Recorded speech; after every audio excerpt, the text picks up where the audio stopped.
Bonjour, mon nom est Gabrielle Junot, je suis orthopédagogue à la clinique d'orthopédagogie L'Écriteau. Aujourd'hui, je vous présente le jeu Échec rapide.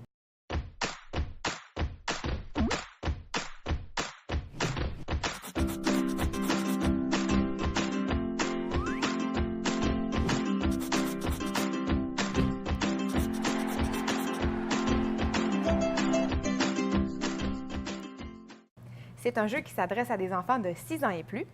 On peut y jouer à deux et les parties sont d'une durée d'environ 10 minutes. C'est un jeu qui permet de travailler la résolution de problèmes, la planification ainsi que la concentration et l'attention. Donc voici le jeu Échec rapide qui vise à apprendre à jouer aux échecs en 10 minutes. Nous retrouvons les règles du jeu, la planche de jeu, ainsi que les pions. Comment on y joue? C'est bien simple.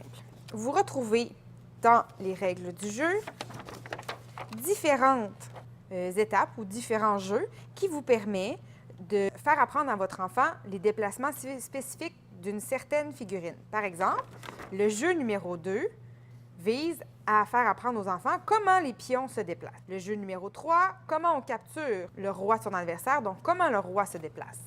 Le jeu numéro 4 concerne la tour, le 5, le fou, le 6, la dame, le numéro 7, c'est encore avec la dame, mais l'objectif est différent. On a le cavalier au numéro 8. Si on prend l'exemple du jeu numéro 1, tout est indiqué, donc voici comment vous devez placer les pions.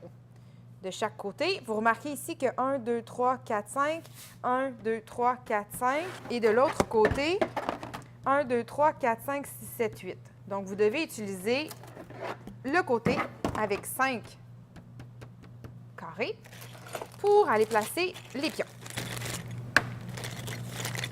Les pions bleus.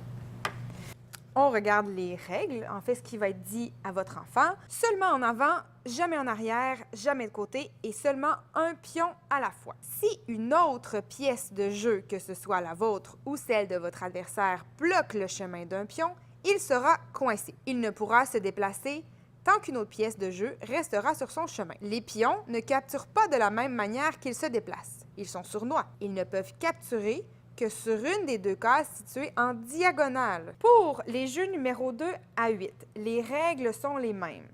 C'est-à-dire que si vous êtes le premier à avancer un pion sur n'importe quelle case de votre adversaire, ou si vous capturez toutes les pièces de votre adversaire, vous gagnez. Dans ce cas-ci, si mon pion réussit à se rendre de ce côté-là, avant que les blancs n'arrivent de mon côté, je gagnerai la partie.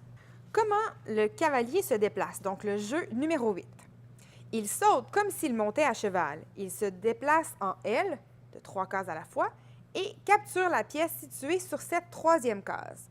Le cavalier se déplace de 2 cases dans une direction, en avant, en arrière ou de côté, et d'une autre case à droite ou à gauche. Il termine toujours son mouvement sur une case d'une couleur différente de celle qu'il occupait au départ. Pour cette partie, nous devons donc déplacer les pions et le cavalier. Donc, progressivement, on intègre les pièces qui ont déjà été enseignées. Donc, par exemple, le jeu numéro 2 concernait le pion. Le cavalier pourrait se rendre, donc gagner la partie. Les blancs auraient gagné parce que le cavalier blanc est le premier à s'être rendu sur le côté du joueur adverse. Donc, une fois que vous sentez que votre enfant maîtrise bien les fonctionnalités de toutes les pièces du jeu, il vous est possible de retourner la planche et, tadam, de jouer une vraie partie d'échecs. Donc, placez les pièces de chaque côté et jouer une vraie partie d'échecs. Ce jeu est vraiment idéal si vous voulez apprendre les échecs à vos enfants de façon ludique et progressive. Il a été bien réfléchi et il est super pour les plus petits comme les plus grands. Les règles sont vraiment claires et tout est bien illustré. Vous n'aurez plus d'excuses en disant que jouer aux échecs, c'est trop compliqué.